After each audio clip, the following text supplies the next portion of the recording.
Welcome to the Voices of a Black Man.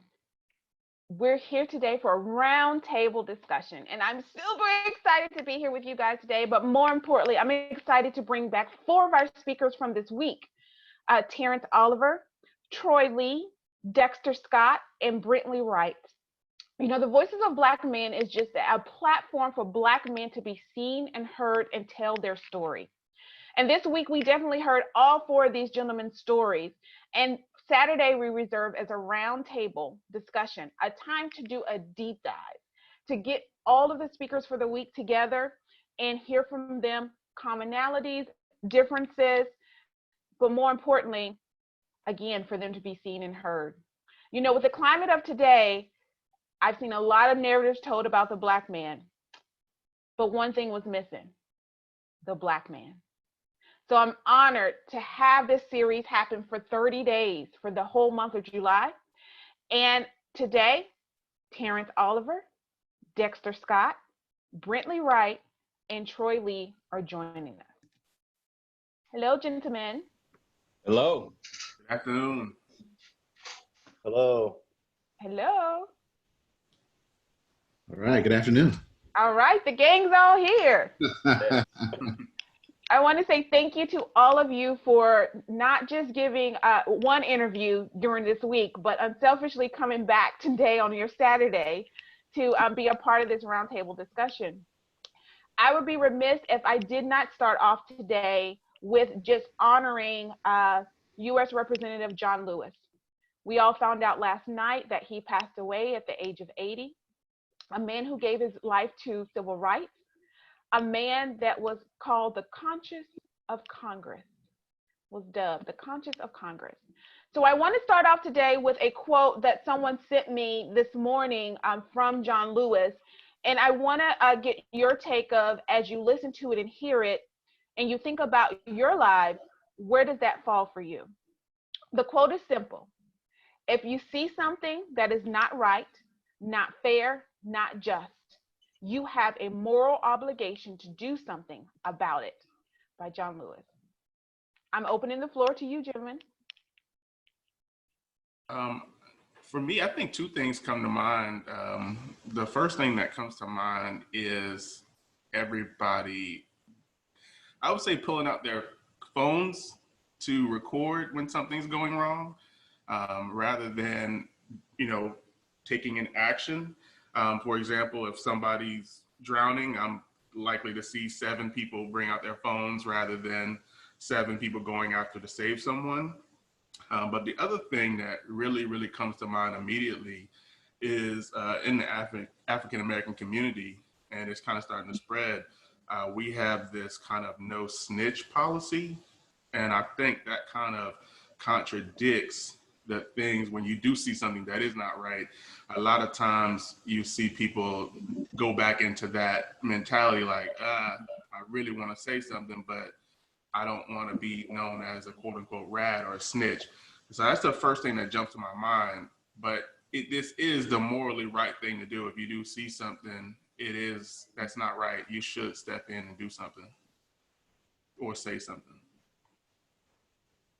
Yeah, I feel that those are some good points as far as doing something and saying something. I think that one of the things that, if you look at history, one of the things that has been evident is that somebody needs to stand up for those who are disenfranchised, those who are vulnerable, those who are voiceless, those who are disadvantaged, those who are powerless.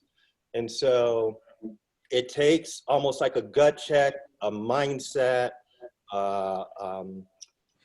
paradigm shift sometimes, because we can become conditioned by the things that we see, the things that are going on, but sometimes we need to go back to the core, to our heart. And it's almost like Jesus said, whatever you've done to the least of these, my brother, you've done it unto me.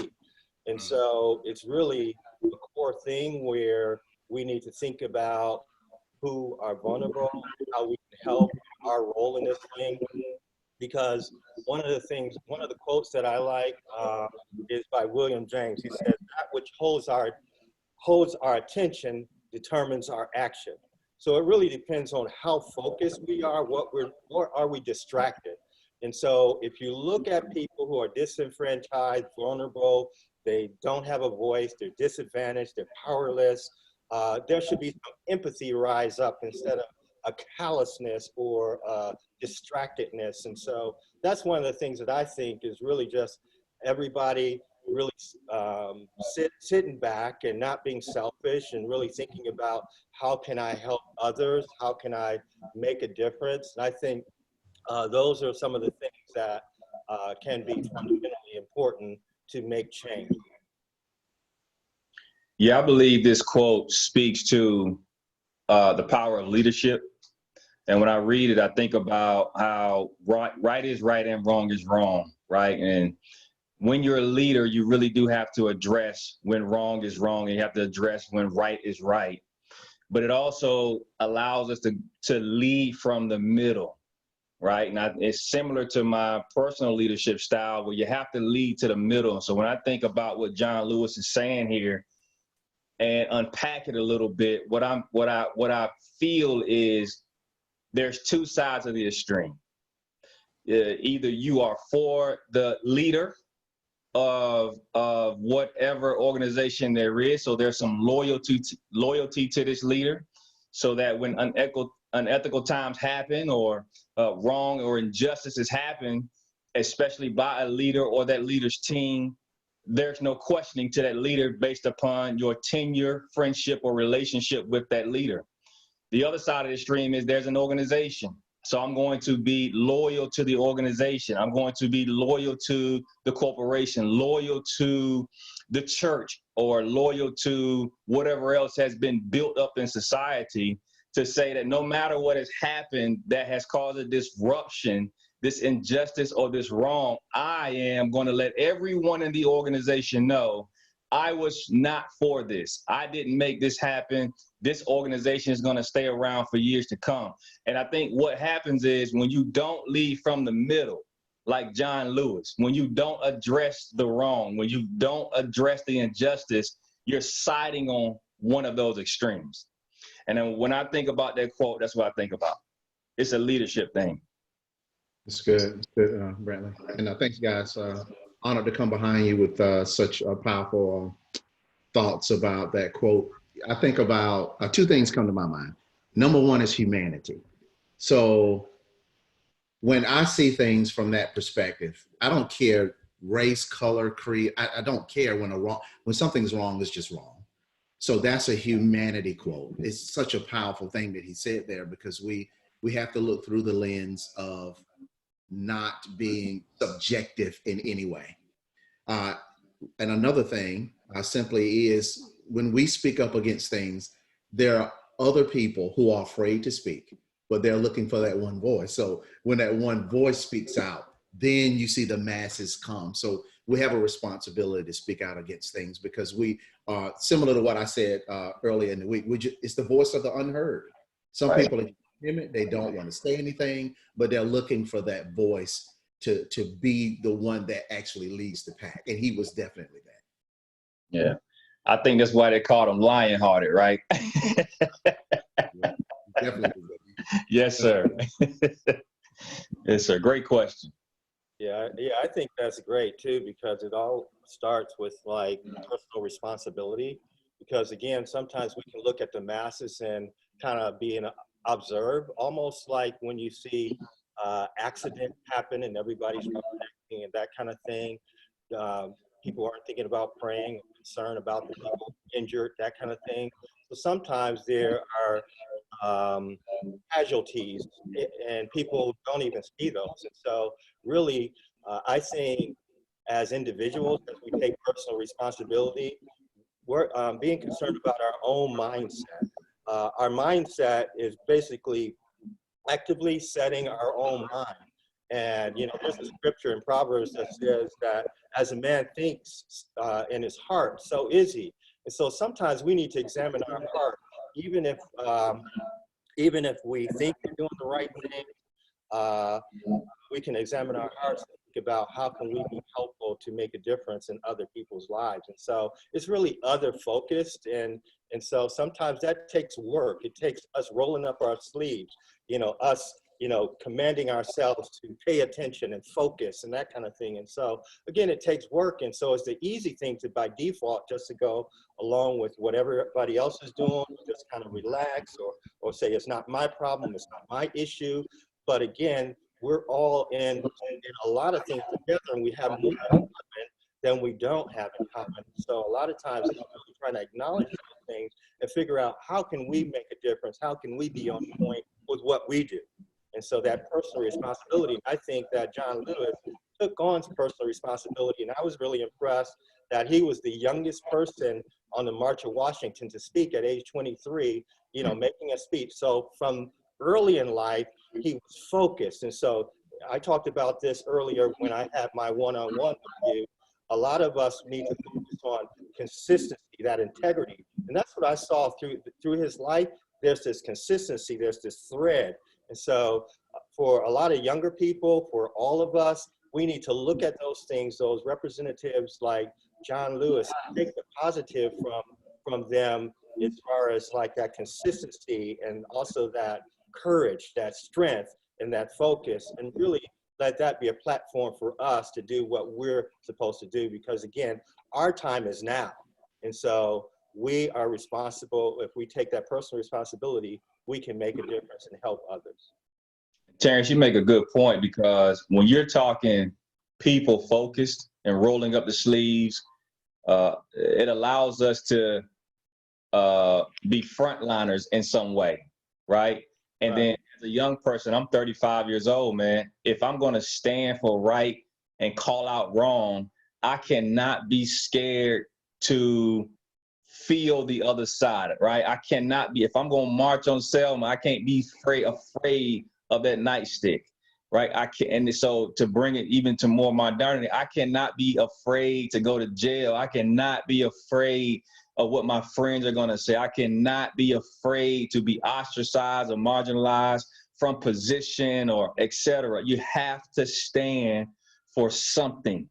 And I think, I definitely believe John gives us a roadmap, especially for young people, to get involved. I mean, and then you talk about him being the youngest person to speak, and you think about his team. I mean, he's around Dr. Martin Luther King.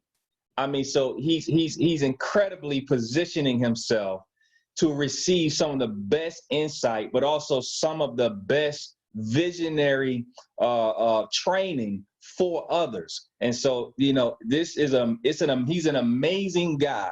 I just purchased his book, March. I look forward to reading that, to even dig in more into his life. And even as a young person, I probably took his life for a little bit granted. I read a tweet the other day. He was one of the heroes that just didn't really get his just due, right? And I think we're going to see a lot of that coming out.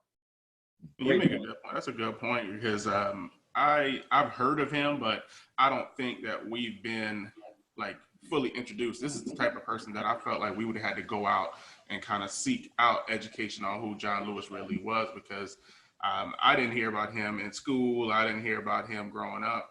It's not until I got older. I'm 34, so we're in the same boat, so I definitely understand. Yeah. But I also think that people need to stop trying to please everyone based on our social media culture. I think everybody is kind of so in tune with what people are saying, what people who follow them are saying, and they kind of lose sight of what is right and wrong. And I think once we put this social media back to a platform where we're just reaching out to our friends who we haven't seen or we're not close to, I think at that point we can get back to looking and living life the way it's supposed to be lived, doing what's right, doing what's, speaking out to what's wrong, so on and so forth. But the other thing that stuck out earlier this week, somebody had mentioned something about leadership, and he said, if somebody wants to lead, I'm just going to let them lead. And I said, well, no, anybody can lead, but it's the followers who choose who the leader is. That's pretty much what it is. It's the followers who choose who the leader is. So yeah, that person can lead, but when they turn around, they're going to be by themselves because the followers have chosen a new leader. So in my opinion, I think that it's one of those situations where I agree. And I did like the analogy of the leading in the middle, because if you're leading in the middle, you can see both sides. and I do like that particular ideology. But to me, that's pretty much what it is. I think people are so caught up in what other people believe or what other people see in them that they can't see beyond that particular lens. Let me jump in here because you bring up a good point, and it's somewhere it's where my next question was going for you guys. A lot of the leaders, especially in the African American community, a lot of the leaders are much older, and they're starting to have to be, sitting down, still leading as much as they can, but not in the ways and not as aggressive as they were before because they're just older, or they're passing away in that way. So the question for me is, who's the next leadership? How do we find who's next in leadership? And what does that mean? To me, I think it's going to have to be somebody who's confident in who they are.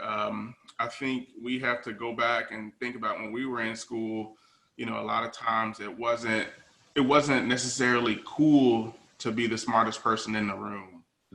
It was always the coolest person. You had the best clothes, or you were the best athlete, you were the best singer, you're best at everything else, but getting straight A's didn't get you the quote unquote cool points.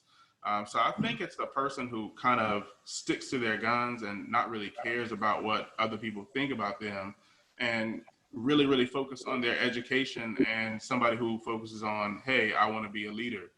The person who does grow up and say, I want to be the president of the United States. Yes, it's cool to be an athlete. It's cool to be an actor. It's cool to be a singer.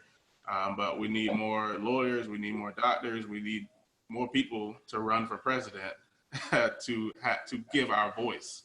So I think when we have more people who are looking to take those roles in which we are struggling with, I think we'll have a better opportunity. Yeah, for me, that was good, Troy. For me, I'm looking for voices. We kind of, I know growing up, I'm 46 years old, you always had an example of, okay, this is the guy speaking now. This is the guy speaking now. But there was never just a plethora of us that had voices, had ideas, and actually took those to the world, took it to the marketplace, so people can really understand who we are and what we're fighting for. I'm more interested in seeing who are the voices, because there are tons of leaders, thousands of leaders that need to step into that role. And, we have a daughter, my daughter, Morgan, one of our daughters, she's in middle school, and she is incredibly opinionated with all of this stuff going on. And she's drawing her information from the platforms, social media. So thank you for bringing it up, Troy. And I'm telling her, I'm like, okay, your voice is incredible. So I'm definitely giving her that. I'm saying, I love your mind. Her mom and I, we love your mind. However, take what you're learning through a lens of understanding, and do not get all of your information from social media. Don't do that. Because, she's here, you can see the power of who she is being formed, but we're trying to cultivate it in a way of her getting an objective view of things, not subjective. I'm really big on that, because when we are subjective, then we turn off our listening. We can approach things with cognitive dissonance, and I just don't think that's the way of really understanding. And Sherelle, we talked about this on my, when we talked earlier, it's the shared pool of meaning. I'm going with the shared pool of meaning, and then I can go to the table objectively to hear what the other opinions are.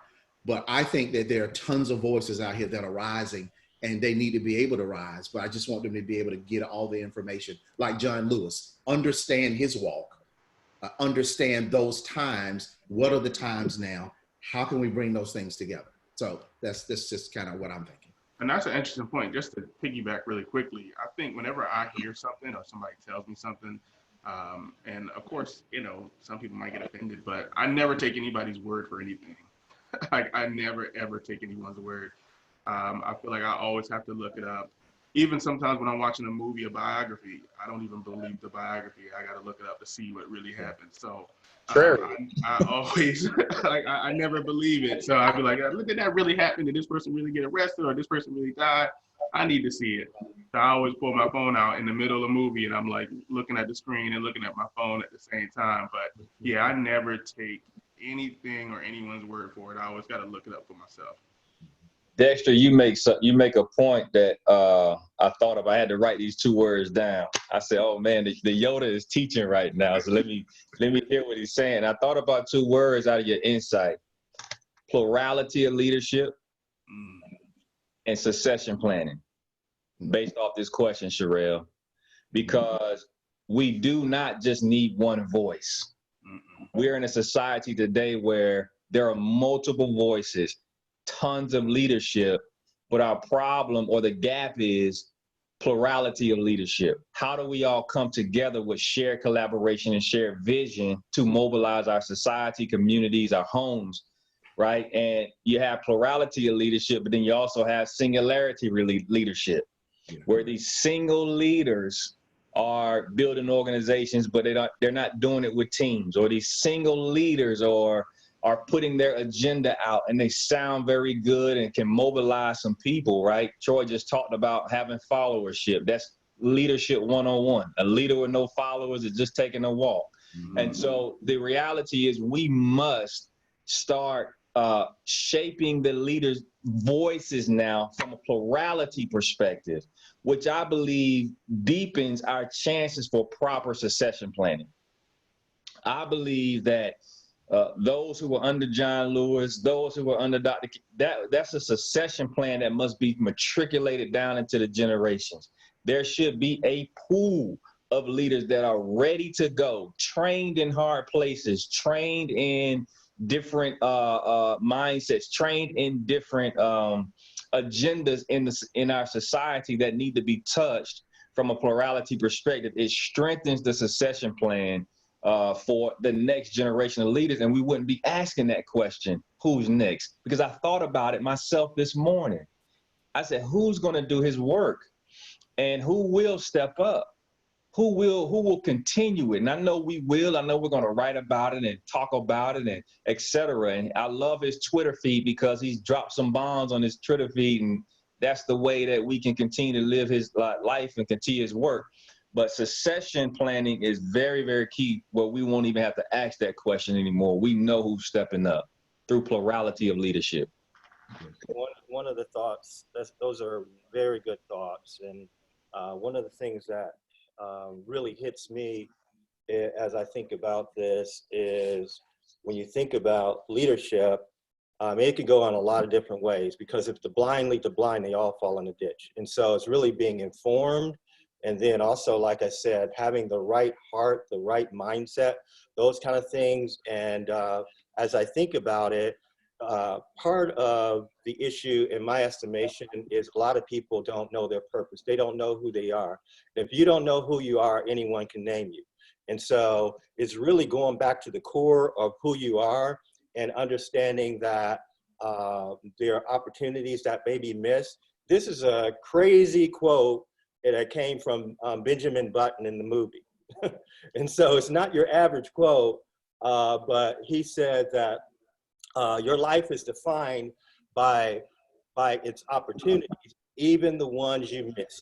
And so a lot of us have missed opportunities to step up to leadership, to do the things that we're destined to do. And so really just thinking about, the opportunities that are set in front of us. But again, like I said before, if we're not focused, if we're not informed, if we're distracted, those kind of things, we're not able to step up to the platform that has been set before us. And so that's what I think is it's not necessarily one central person like Martin Luther King Jr. rising up, but it's all of us who have these purposes, destiny that has been set before us, realizing the mantle that we have and really stepping up to the platform to be who we're supposed to be. And just like I said, that which holds our attention determines our action. So what are we putting in front of our eyes? What are we putting in front of, allowing to go into our ears? Those kind of things. And so again, taking that, again, personal responsibility will help all of us to step up to be the leader that we're supposed to be, because I think there are a multiplicity of leaders out there. And so we need to do our due diligence and make that difference. Great. That's a good point as far as purpose. And I question and I'm curious if people know their purpose or are in the direction of their purpose. I wonder how much fear plays into part, because, as Brentley said earlier, we do have to not be scared to get arrested, or we have to not be scared to get in trouble or ostracized. So I wonder how much fear comes into play with a lot of people who want to do something specific, but they're scared, not of what people would think, but what might happen to them in the long run. That's very interesting because I've heard this acronym, fear is false evidence appearing real. And so we can see things and things can distract us. And the number one thing is not being afraid to be afraid. I mean, every platform, every opportunity that I've had, I've always been nervous. I've been a singer on the road singing. Every time I stepped in front of the microphone, I was nervous. I've been a manager, managing 50 people in a newsroom. Every time I stepped in front of them, I was nervous. I've been a professor for decades. Every time I step in front of students, a lot of times I get nervous because I realize the level of responsibility. And so sometimes it's the level of responsibility that kind of makes me a little bit afraid too. But again, sometimes I just use that fear to repurpose that fear to energize me to go harder, to go stronger, to go with more power and just be unstoppable. It's, again, like we talked about, really trying to have that mindset where you're actively setting your mind. You have to actively set your mind. If you just go by default, it's going to be like, oh, I'm scared. Oh, no, that's not for me, man. But again, I'm telling you, every opportunity that I've had that especially has been a big platform, I've been nervous about it, but it's just like, no, this is what I'm going to do. This is what I have to do. And again, Hey, driven by a purpose, you're going to do what you have to do, and you're not going to be afraid. I mean, you're going to be afraid, nervous or whatever, but you're not going to be afraid, if you understand what I'm saying. Yeah, I definitely understand. And that's so funny that the last thing I mentioned really quickly is that I listen to a podcast. Every Saturday I have this thing that I do. I take a walk. I listen to Ray Lewis. He has a podcast called Everyday Greatness. And in one of his episodes, he had mentioned that some people don't ever have a plan B. So it's like for some people, plan A is it. And they're going to work until plan A is complete. And I think that is, holding yourself accountable to yourself to not let anything hold you back. Reach those particular goals or reach those particular dreams, you should go for it. And I think that's a powerful thing you just said. So I definitely appreciate it. Terrence brought out some weight because when you're going through purpose, the weight of a purpose is responsibility. I know you referenced the scriptures, man. I'm pretty sure we men of faith here. So I'm thinking about Jesus, man. Luke 19:10, I'm coming here to seek and save the lost. But when I get to the Garden of Gethsemane, man, hey, can this cup pass me? Right? I'm at high levels of stress, this responsibility to bring redemption back to mankind. Oh my God. Hey, I ain't here to do this. Come on, can this cup pass me? So when you're talking about purpose, that purpose is so serious because it's forcing people into strong responsibility. And that's powerful what you said, Terrence. This is what made me think about it when you was talking. And you can't have fear. You got to push through it. The other side of that is Jesus decides to say, not my will, but your will. And that's, it's almost as if we have to, again, say, God, I understand why I'm created. Not my will, but your will, you'll back us. You'll raise us with your glory. And you'll have our back. You'll send support to us and to get the job done. So purpose, what you were talking about, that's very, very vital, sir. I also like the fact that in the Bible, the fact that Jesus didn't really start cooking until his late 20s, 30s. Like he didn't really we don't know how old Jesus was as a kid. Like we don't know how he was playing as a kid. We don't really see Jesus until later on in his life when it's about to be over. So it's like that kind of gives us a little bit of support where it's like no matter how old we are at this particular time, we could just start running at this particular point. Like everything that we want could be happening right now. Like it's never too late. And I think that's the part that we have to really keep that in mind. Like, you know, we don't really get to see Jesus in full ministry until late 20s, early 30s. We get a picture of it in Luke 2:11 when he's schooling jokers in the synagogue, dealing with Pharisees, and mom and daddy looking for him, right? Like, where you been? Right. Like, hey, about my father's business. No, you're not. You're too young. It's not your You're too time. young. It's not your time. You know, all of us want to be big now and be successful now, influential now, and be the top guy now or the top gal now. And there's a season to which your work will be more instrumental when it's time after the crock pot season is over. And so, you know, great question. Yeah. You know, you guys you keep talking about responsibility. And I want to talk a little bit about responsibility. Great points that you guys have all brought up. And I don't want to talk about just individual responsibility. Troy said something earlier and said, I never learned about John Lewis. I didn't really know who he was until recently type thing. We hear this all the time where I didn't know about such and such, or I didn't know that this was happening or that was happening. And we always say, I didn't know because they didn't teach me in school. Mm-hmm. My question to you is it the school's responsibility? Is it a home responsibility? Where does the responsibility lie to be taught about your history, your legacy? Well, I think it's the individual responsibility. I mean, you know, we think about this thing. We can no longer at certain point say it's because of that I'm not XYZ. I mean, we just cannot do that. We've got to have a healthy, to me, you got to have a healthy learning curve where you're like, okay, I don't know what I don't know. And it's causing me to be tremendously ignorant of the facts of what's been happening. So let me go and do my own research. Let me go and do my own learning to be able to come to the table with a level of understanding. I don't know, it's interesting because with the things that my wife and I do, we deal with a lot of different adults, deal with a lot of different conversations.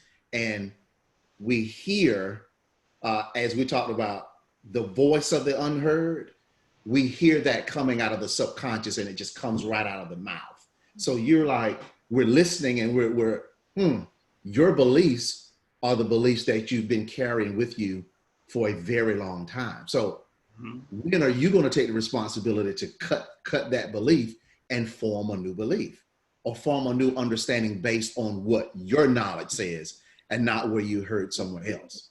So I think it's on the individual level. I mean, at some point, we just got to cut the excuses of what I don't know, because what we don't know is going to harm us. We've got to be intelligent enough to know where we're ignorant and go get the information for ourselves. Some people are fortunate to have parents who will educate you. Historically, they're serious about it. They grow up in a household. The mother and father are readers, and they want to educate the children. Majority of the children also grow up in households where that's not the case, right? And when you talk about this, understanding your legacy and who brings it out, it is true what Dexter says. And then you have to think through also, purpose is always unfolding. And so in one pursuit of purpose, something else unfolds that aligns with the overarching purpose. And so it allows you to see, well, I didn't know much about that, right? Transparency for me. Y'all know I grew up a church boy, right? That's just me. That's what it was. And so I'm in the church house, Brother Terrence, shouting, making it happen, learning about the Lord. I don't really think about John Lewis.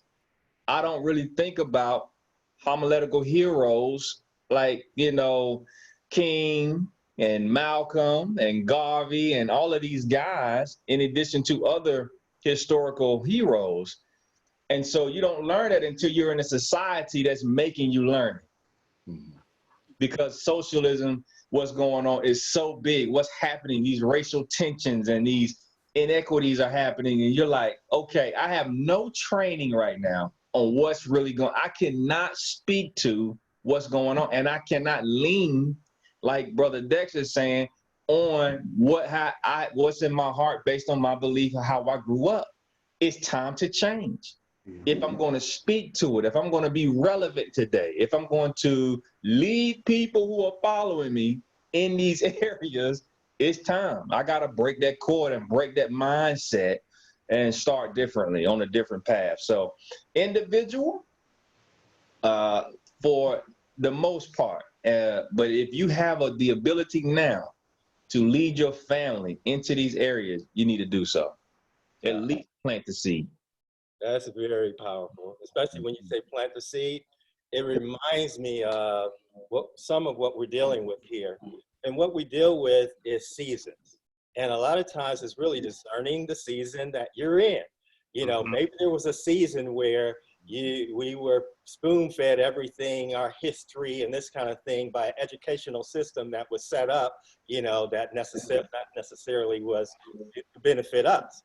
However, now there are all kinds of resources. There's a different season. There's a different understanding, that kind of thing. But sometimes, just like I said, we become conditioned by what the system that we were in, or even the constructs or whatever. But again, sometimes we need to take that leap where we take that paradigm shift, which is a change in our thinking or our underlying assumptions. And so it's really shifts from what we're accustomed to, or what we're conditioned to our present reality. And so really discerning the times and saying, okay, my present reality, I'm in this particular season, I can gather this information. I mean, for me, honestly, I hated reading. I hated reading. And as a matter of fact, you know, even when you talk about the scriptures, as soon as the Bible came out on cassette, I mean, I had it on, like, I'm getting this word. And actually, I mean, I was just like a quoting machine, because I had that information just being pumped into me, that kind of way. And now, you know, I like reading more, but even if I'm on the internet and I'm listening to something, I can go ×2 and speed it up as a book is being read. It's reading at twice the pace, you know, and I'm gathering the information, because we can hear far quickly than we can talk and that kind of thing we can process. And so there are so many resources, so many things, but if we can do that paradigm shift and get out of what we're comfortable with. I always talk about, you know, coming out of your comfort zone, thinking outside the box. And I press my students to step outside of their comfort zone and those kind of things. And so, but again, that's an individual responsibility. But I think also that we can be agents of change, because we can be light to other people and an encouragement. People can say, wow, you know, I can do this, or I never thought about this in that particular way. I mean, I didn't think I would be reading this book. It's an old book. I think it's from 1980 something, but it's not. You don't get what you deserve, you get what you negotiate. And I'm reading this book, and it's talking about quid pro quo and leveraging and all this kind of stuff. And even in America, we're uncomfortable with having conversations about negotiating and things like that. So no, I mean, I'm 59 years old, but I have the mindset and the energy just like I'm 20, you know, again. And when I was 20 years old, and I saw somebody like 50 something years old, and they had energy, they had succinct thoughts, I was thinking, that's what I'm gonna do. And so I determined at that particular time that I was gonna focus, and when I get older, that's what I'm gonna be. I'm gonna be strategic, I'm gonna be pressing hard, I'm not just gonna be with the status quo, just going whatever, that kind of thing. And so I do things intentionally. And so every day I'm waking up and doing these things intentionally. And but anyway, I said a lot following up on that, but I think, again, those seasons, us defining and determining the seasons that are in front of us is rich. No, I could definitely agree with that. I think for me, I definitely hated reading. I don't think I read a book on my own, probably till I was about 19, 20. And then from there, as I started to realize that I could see, like if I'm reading a book, I can see the images. You know, like I can actually see the story in my mind as I'm reading it. Even whether I'm reading it or I'm listening to it, I can see it. But as far as knowing, I guess, some of these civil rights leaders and knowing some people in our history, it does take the individual, but I think the problem is for me, not hearing the name from the community, from the village, not, so if I don't know a person's name, I probably would never research them. I would never look them up. I wouldn't, like I said, if I see something, I don't believe it until I read it on my own. But if I don't see it, if nobody's sharing it, if nobody's putting it in front of me, there's no way for me to really learn it, because I'm not going and, I guess for me, I'm not going and looking up who's in politics right now, who's on Congress, who's this. Like I'm not saying, let me look let's see who's black in politics right now. Like I'm not Googling that for myself. And I don't know if that's something that I should be doing, but I really just want to learn kind of organically. So it's like, if I come across something, like, okay, I want to learn more about that. Not because the person's black, of course, but just because it's something that I'm interested in. So I think for me, it would be the individual, but it would be nice if the village was putting that out there in front of me as well. I'm going to say Because one. I would know that. Go ahead, I'm sorry. Sorry, I didn't know you were going to finish. No, I was just going to say, because then I would at least know, I would at least have, I guess, some inkling of who this person is. Like if the village, somebody in my circle or somebody in my particular realm was like, man, this person was such a great influence over this, and I never heard of this person, immediately I'm gonna go look this person up. But I don't think I've heard John Lewis before recently. I didn't hear about him as much as I heard about other leaders.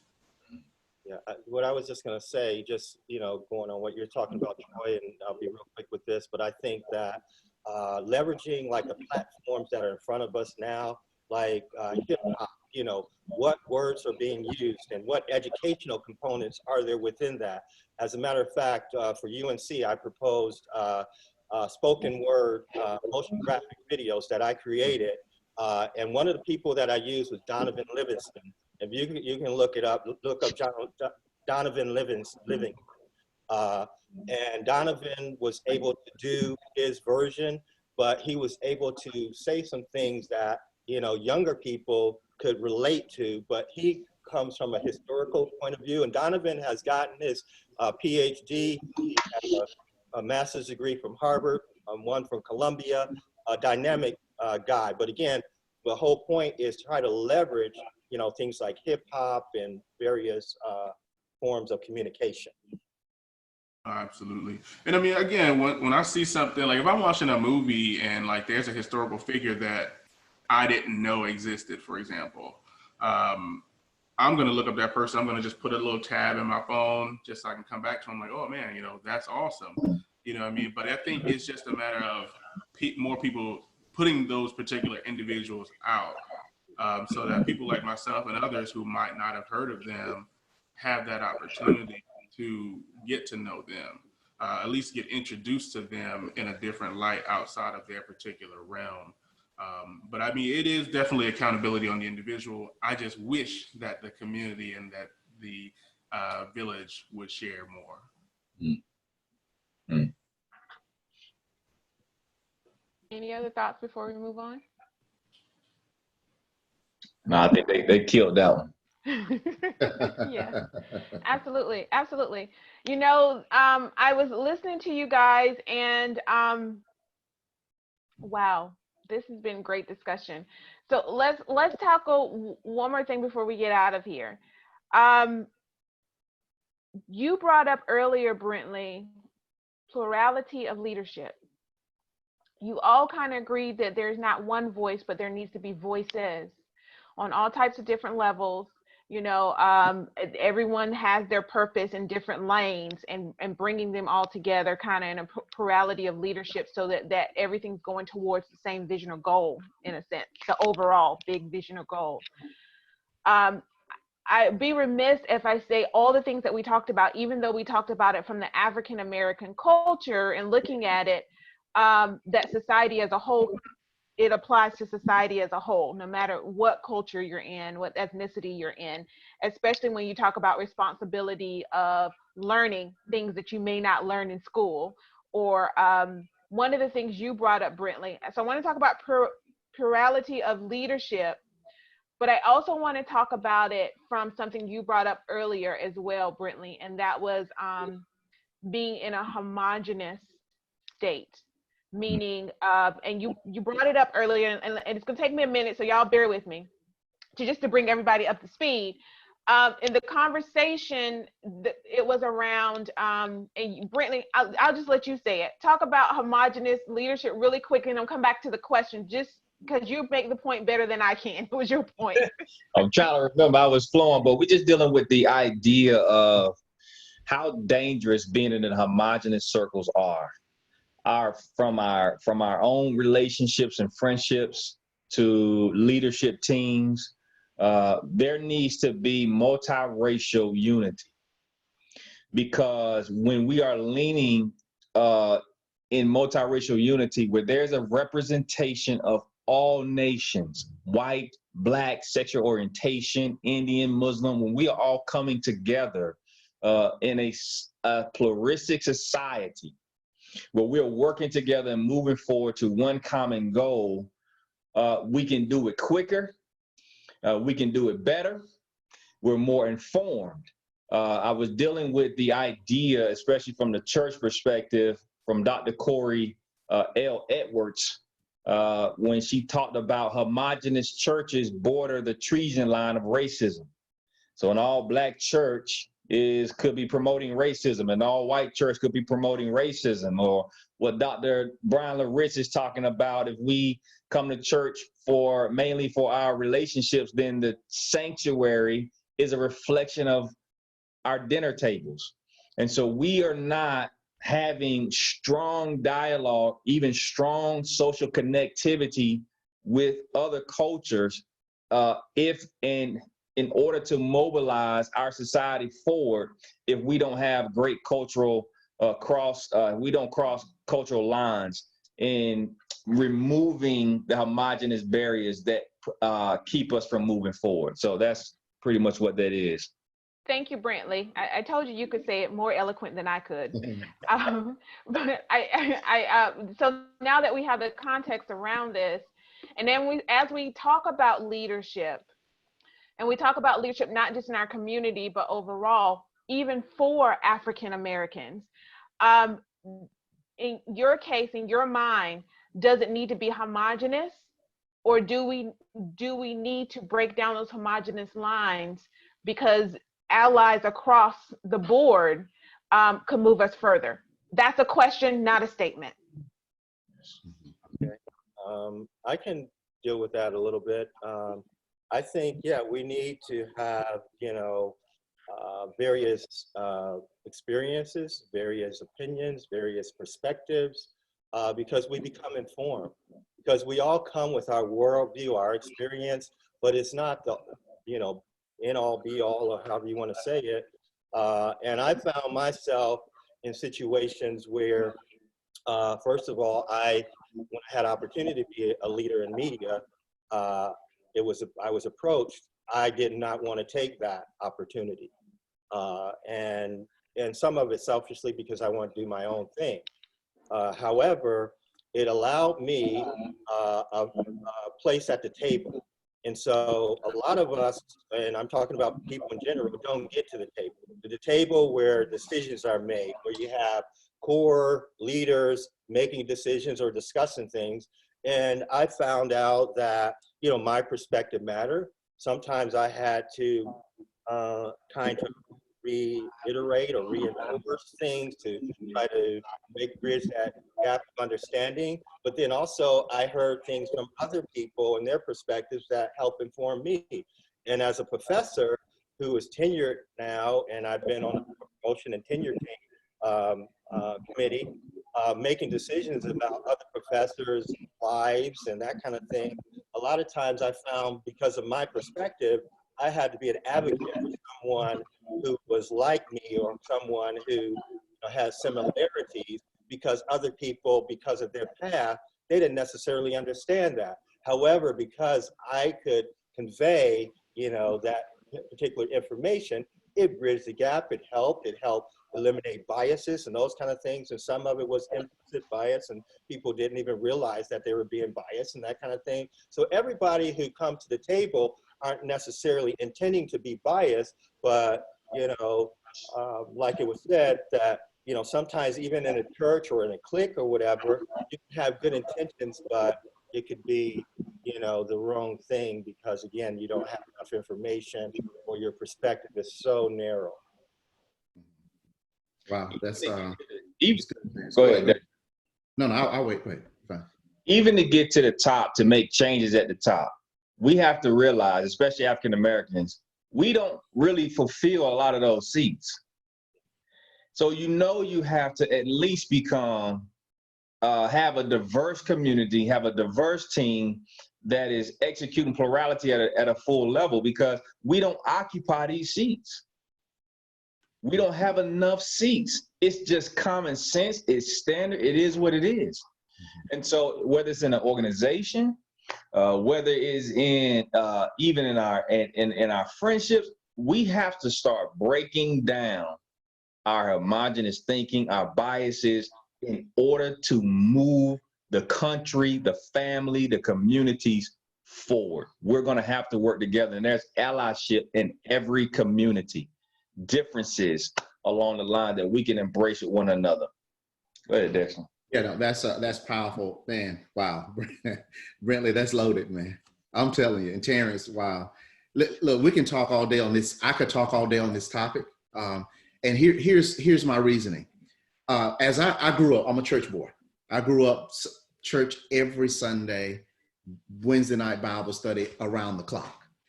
One of the things, and I'm just speaking specifically for the church community right now. One of the shackles that we've carried around is we're very good at church. We don't go outside of the church to get additional knowledge. So when you hear, you're gonna be a preacher one day. You're gonna be this, you're gonna be that, you're gonna be this. They're speaking from the knowledge of what they have. So as we grow up, all we hear subconsciously and all that we've heard is that, man, I can do this, I can do that, I can do this in the church. So we're crippled because we come out into a world that outside of the walls does not look like us. And we don't know how to do business outside of the four walls of the church. So as I became an adult, I started to see it, and it really got to a point, at one point, I became so, I'm trying to think of the word, I don't want to say angry, but I was so uncomfortable with seeing the same stuff that I saw that I'm like, now it's time for a change. Because in order for me to affect the community, and as Brentley said, in order for me to be a citizen where I'm giving into humanity, I'm giving it into my community, I got to be able to have a knowledge base that's outside of how most of us grew up. I am not a professional, all due respect, I'm not a professional pastor. I'm not a professional deacon. I'm not a professional this and professional that. But we grow up hearing that. And then, so the way Tanya and we tell our kids, we're like, you need to have friends in all cultures. You need to be able to go to somebody else's house and have dinner, and where nothing on the table looks like what you normally eat. And I did a teaching at St. Augustine University several years ago. It was a leadership development.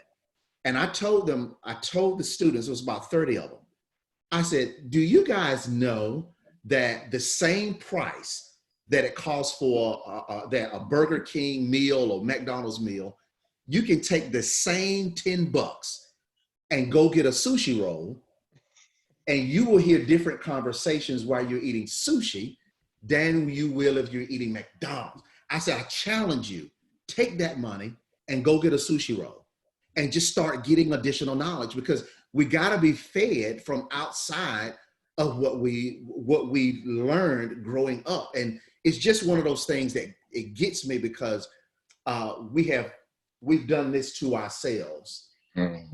And we don't go outside of the walls to get additional knowledge.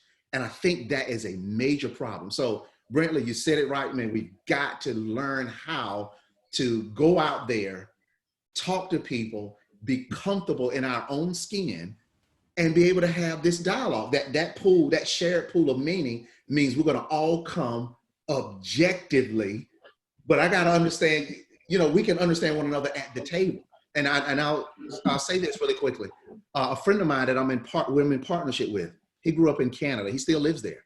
He said, Dexter, tell me yours. Who are you? Because I grew up all around white people. I don't even know what it's like to be around black people. Tell me your experience. And I told him. And the same for me. I only saw, dealt with white people in school until I got older. So I'm like, see that right there, two separate segments of society. He has an experience, I have an experience, but we never came to the table of a shared pool of meeting. So that's just kind of my thing. Is one of those things we got to go outside of the wall. So I'll shut up. That's good, and I think that's a question that people should ask more. Tell me about your experience, because I think a lot of times we often assume and we live based on the stereotypes that we heard. I think the one thing that has helped me, as I mentioned on Monday during my interview, that I was a sociology major. And I remember one day in class, I said something wasn't normal. And my professor said, "What's normal?" And I think once he said that, in my mind, I was like, yeah, that's a good point. Nothing's really normal to an extent. Nothing's really normal. It's just our norm. So our norms aren't everybody else's norms. And you don't know that until you go and actually have a conversation, sit down, and actually speak with people of different cultures, because what they find to be normal is completely taboo to us, and vice versa. Mm-hmm. So I think it is definitely important to be around different people. And in fact, that was really the reason why I was sent to the specific high school that I was sent to, because if I went to the same high school as my friends, I pretty much would be the same person that I was from elementary school. There would be no growth opportunities. But by sending me to a different high school, you kind of force me to, number one, make new friends, number one, talk to different people who might live different experiences that I might gain, either take away in a positive light or shut away from in a negative light. But I definitely think it's important to be culturally diverse and culturally rich. I love food, so I can definitely get down with eating a $10 sushi roll over Burger King any day of the week. So that challenge has been accepted every day. But ultimately, I think it is important that we do go out and watch different TV, watch different, listen to different music. Here we watch a lot of Korean dramas just to get a different feel of a different culture. Just to see what it's like in a different country. We might listen to different music. I listen to music throughout different generations just to get a different feel, a different vibe that I've never heard. So I think if you're listening to different music and you're listening to or watching different TV, and then you go and apply that particular mindset where it's like, you know what, everybody's different. If I just accept people for being different, not question or use stereotypes to guide my particular communication with them, which a lot of people do, I think at that particular time we can actually have a conversation, a productive conversation about either our differences or actually learn something from each other. That was always one of my favorite icebreakers. It was like find out two things about a person in a room that you don't know. And it's like you go to that person like, oh, I have no idea who you are. What's your favorite food, or whatever the question's written down. And it's like, it gives you an opportunity to just say, man, like, that's crazy. And the last thing I'll say, I was a part of a coalition at my job called the Foundation Fellows. And on the first day, they actually had a caucus. Now, a caucus is one where different races come together, ethnicities, sexual orientation, we're all together. And we're pretty much breaking down barriers as a group. They brought in this woman out from outside the company. She came in, she sat down, and for the first time in the history of my life, I had a person say something negatively about a white person that wasn't of comedy. Like typically it's like when somebody says something about somebody who's white, it's like, oh, just to give an example, white people don't season their food or something. You hear that a lot.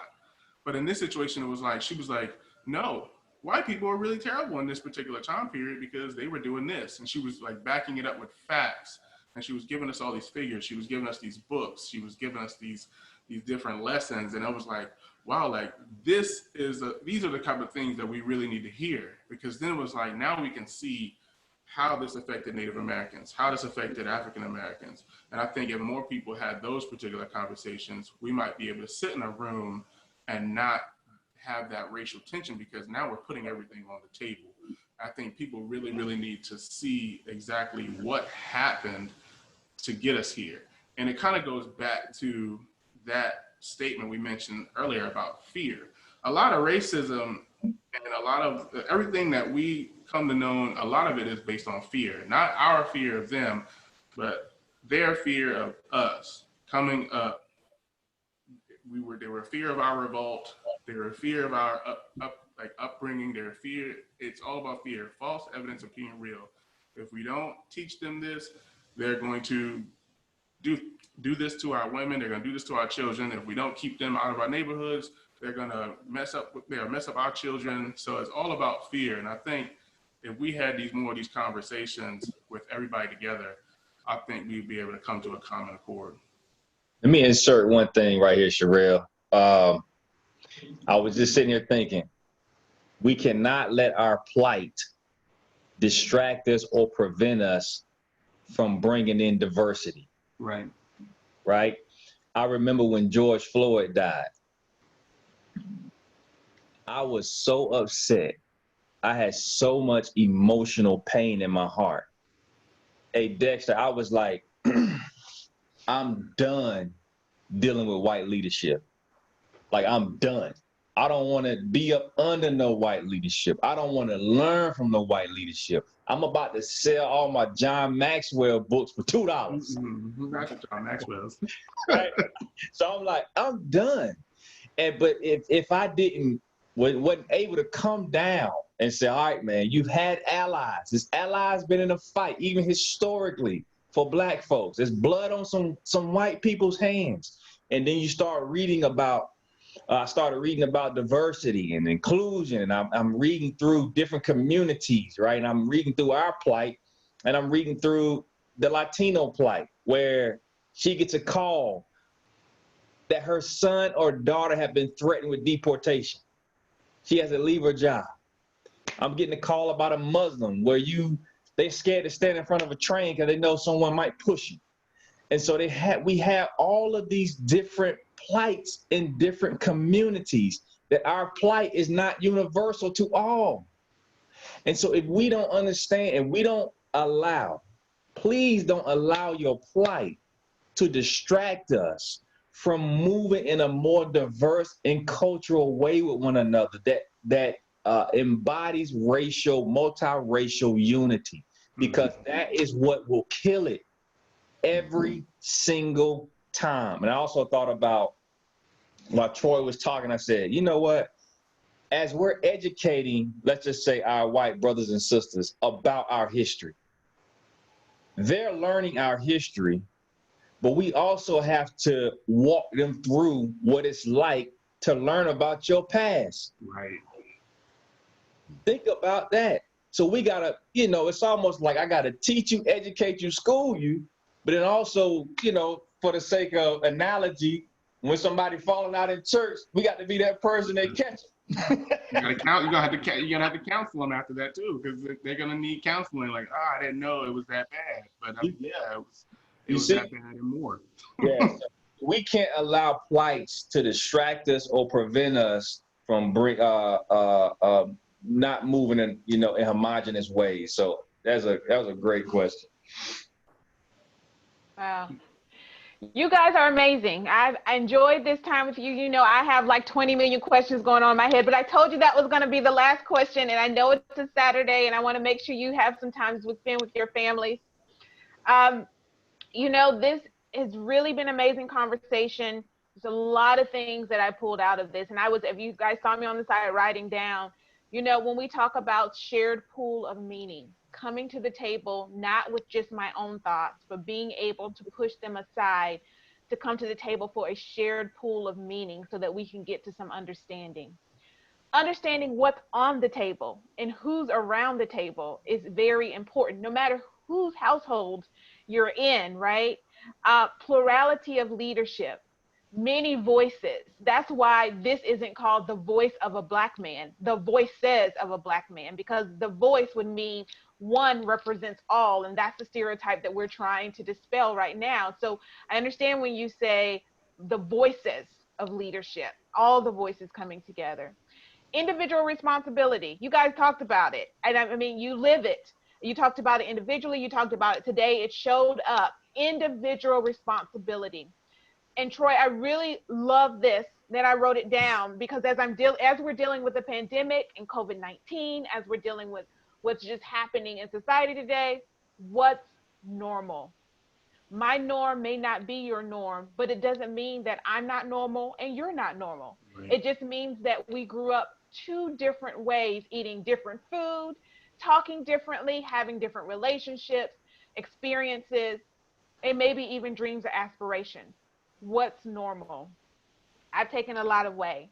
As we're closing up today, you know, I always like to give everyone kind of last words of what they want to leave on our virtual table today for our viewers to be able to kind of eat off of as they continue to listen to this and then digest it for themselves. So I'm going to open it up. Whoever wants to go first can go first. The floor is yours, gentlemen. I can go first. So first and foremost, I definitely appreciate you having me on again. I thank everybody on the panel. I thought this was great, great information, great insight. I think the one thing I would like to leave here, I read a book. When I said I didn't read until I was 18, 19, a book on my own, I was not exaggerating. The first book I read was called A Lesson Before Dying. It was written by Ernest Gaines back in 93, I think it was. And it was just a random book I picked up from the school library, and I just took it back and just started reading it. And we talked about plight today, and in the book, just to give you a quick rundown, there was about a young Black man who was sentenced to death in Louisiana in the 40s. And when he got arrested, he had a nervous breakdown, and anytime anyone went to visit him, he just kept saying that he was an animal being fattened up to be killed. And his mom, after accepting the fact that he was going to be put to death, she hired a teacher to go and talk to him, because all she wanted was him to know that he was a man before he died, that he wasn't an animal.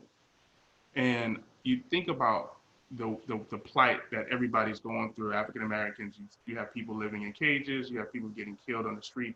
I think a lot of us just want to live as human beings and not be fattened up and slaughtered like animals. So I think if I had to leave anything, it would just be the fact that we're not asking for too much more than just the human and civil liberties that everybody else is getting.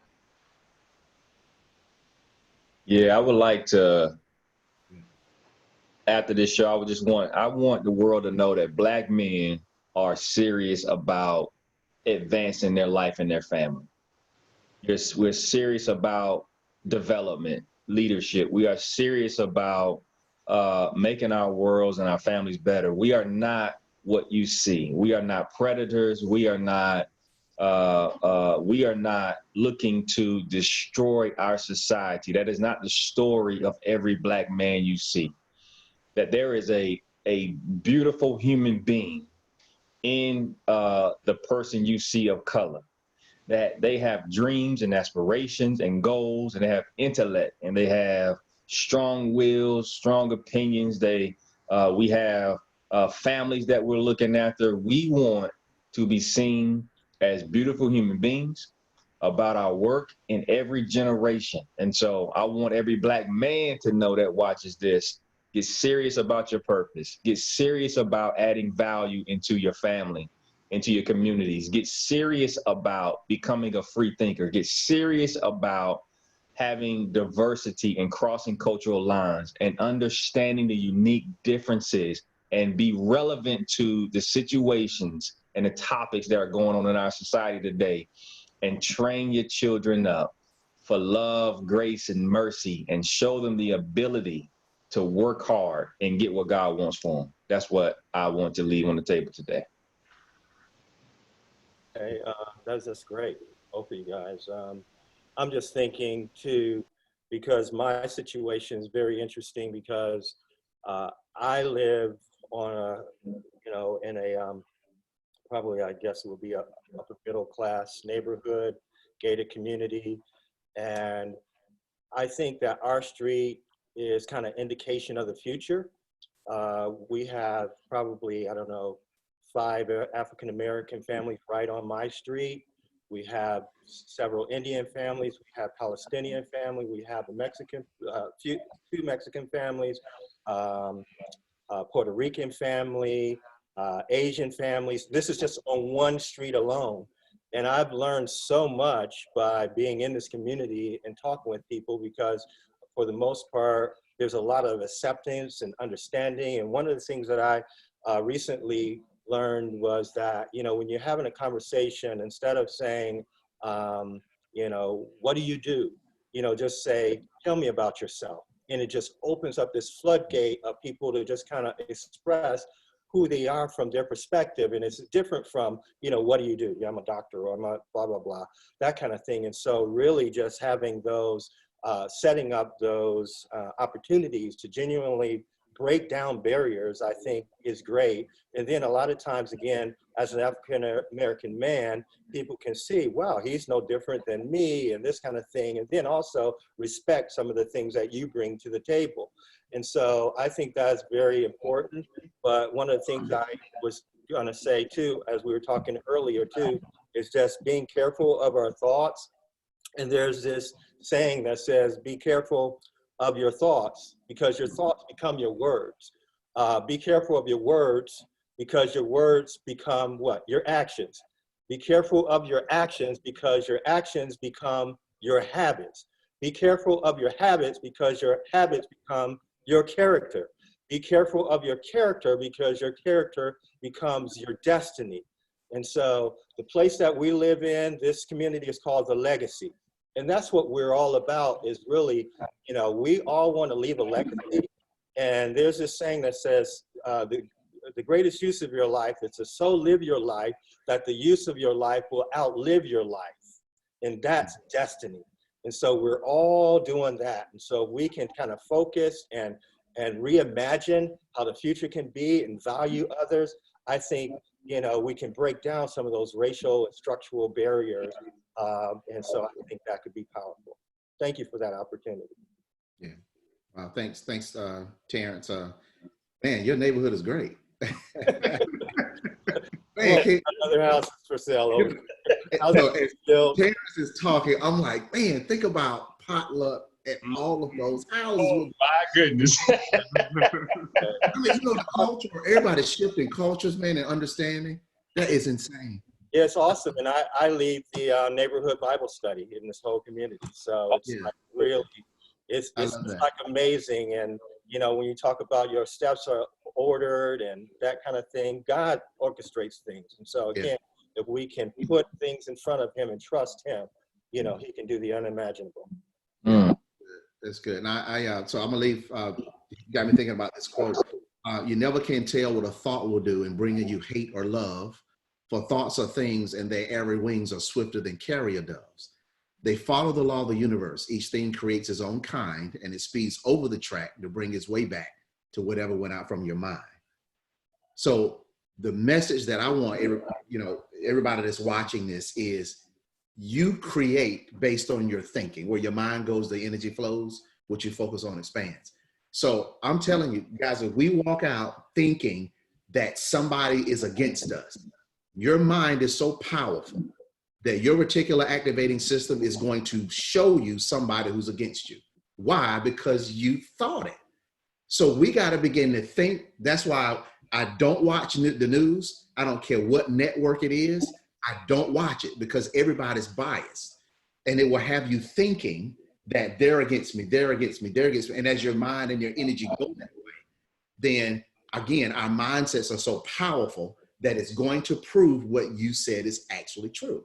So as we begin to just think on a grander scale and think about more cultures and more interaction and more people and just more fun together, families coming together, as we begin to see that in our minds, then we will be able to actually walk that out. So just be very careful about what you're watching on the media and the biases that you're watching, and just know that you can create based on your thinking. So that's just what I wanted to leave. Gentlemen, again, you are absolutely amazing, wonderful. Thank you for once again bringing your experiences, your wisdom, your heart to the voices of a Black man, dispelling the truth that all Black men are not the same. They have their own experiences, backgrounds, dreams, and aspirations, not just silent, which equals absent, and not just angry that equals aggressive, but so much more. Human men that happen to be Black. Thank you so much for your time and your Saturday. To our viewers, I say thank you for tuning in. You know, I always say, you've heard, you've listened. Now the rest is up to you. If there's anything that struck you, anything that you're saying, that never came up before, but maybe I need to explore that. I'm going to ask you, what's on your table? Who's around your table? At what places are you able to look and maybe check some biases that you may not have known that you even have? It starts with each one of us first. It starts with each one of us first to make a better world for tomorrow. This has been CK James with the Voices of a Black Man. Thank you. Look forward to seeing you soon. Bye.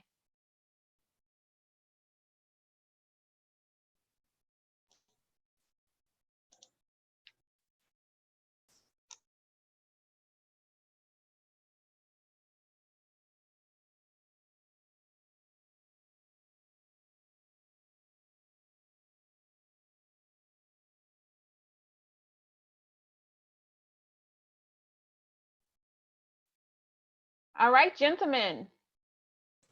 All right. All right. That was great. That was awesome. Awesome. Y'all Thank some you so much. great brothers, man. Great brothers. I'm gonna send you all a friend request on Facebook, man. Please do. Thank you so much for everything. Absolutely. I Good enjoyed it. time.